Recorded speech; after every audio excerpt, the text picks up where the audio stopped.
Na aula de hoje, nós falaremos sobre os pronomes pessoais. É extremamente importante nós lembrarmos que os pronomes pessoais se dividem em dois grupos. Os pronomes pessoais do caso reto, que funcionam como sujeito da frase I, you, he, she, it, we e they, e os pronomes pessoais do caso oblíquo, que funcionam como objeto da frase me, you, him, her, it, us, you and them.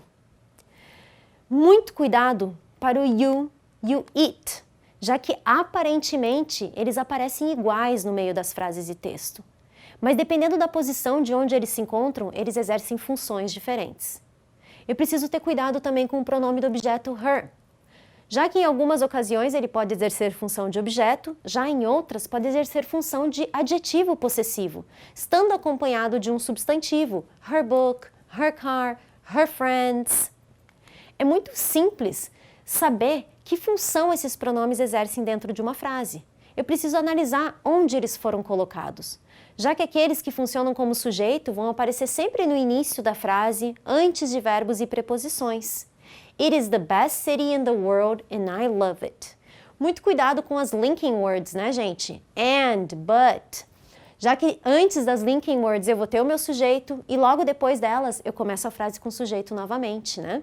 You are smart like us. Então, lá no meu início da frase, eu tenho o meu pronome do sujeito, depois do verbo, eu tenho o us como forma de objeto. Já o pronome do objeto, gente, eles vão aparecer depois desses verbos e preposições. Então, no meu primeiro exemplo que fala they bought you a lot of gifts, eu tenho they lá como forma de sujeito, depois do verbo, aquele you está exercendo uma função diferente do you que eu tinha no exemplo de cima, né? O you do exemplo de cima, poderia chamá-lo de pronome de sujeito. Já no exemplo de baixo, esse you ele está depois do meu verbo, então ele funciona como objeto da frase. This is our house and we built it in 2020. Então eu tenho aqui, depois da minha linking word, o meu sujeito da frase we, e eu tenho o it, que funciona diferente como o meu exemplo de cima, né? Lá em cima eu tinha um it em forma de sujeito, aqui ele aparece depois do verbo e eu posso classificá-lo como um pronome do objeto. Último exemplo, she's always asking about you. O meu you que está nessa frase também está exercendo uma função diferente do meu you que eu tinha no meu exemplo acima. You are smart like us.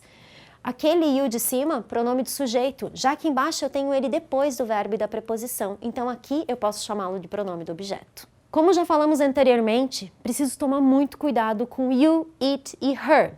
No exemplo que eu tenho, she called you yesterday and you happily answered, eu tenho dois yous dentro dessa frase. Esses dois yous estão exercendo funções diferentes.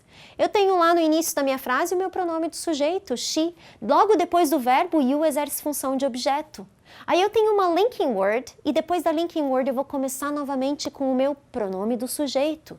Somente lá no final que eu teria um outro pronome do objeto. A mesma coisa eu posso falar com o it, né? Eu tenho a pergunta ali, ó. What happened to the spider? O que houve com a aranha? It bit Mary and she killed it. Então, o meu it no início da frase é um pronome de sujeito. Já logo depois do verbo Mary ali, está exercendo função de objeto, né? Depois da minha linking word, eu começo com sujeito novamente. O it que está no final daquela frase, pronome do objeto. Então, nessa frase eu tenho dois its exercendo funções diferentes. Como já falamos anteriormente, né, gente, o her pode exercer função de objeto e também de adjetivo possessivo. A minha primeira frase eu tenho she met her friends in college. O meu her aqui está acompanhando um substantivo. Ou seja, se esse her acompanha um substantivo, ele está dando posse a esse substantivo. Ele exerce, então, função de adjetivo possessivo. Já na minha segunda frase, I was talking to her about them, eu tenho o her sem acompanhar um substantivo, ou seja, esse her da minha segunda frase exerce função de objeto. Meu último exemplo, eu tenho dois her na mesma frase, e ambos exercem funções diferentes. She took her violin and I taught her to play. Minha primeira informação é que ela levou o violino dela. Então eu tenho esse her acompanhando um substantivo. Esse her exerce função de adjetivo possessivo. Já o meu segundo her que eu tenho, I taught her to play, esse her exerce função de objeto, não acompanha um substantivo. E essa foi nossa aula de hoje, vejo vocês na próxima.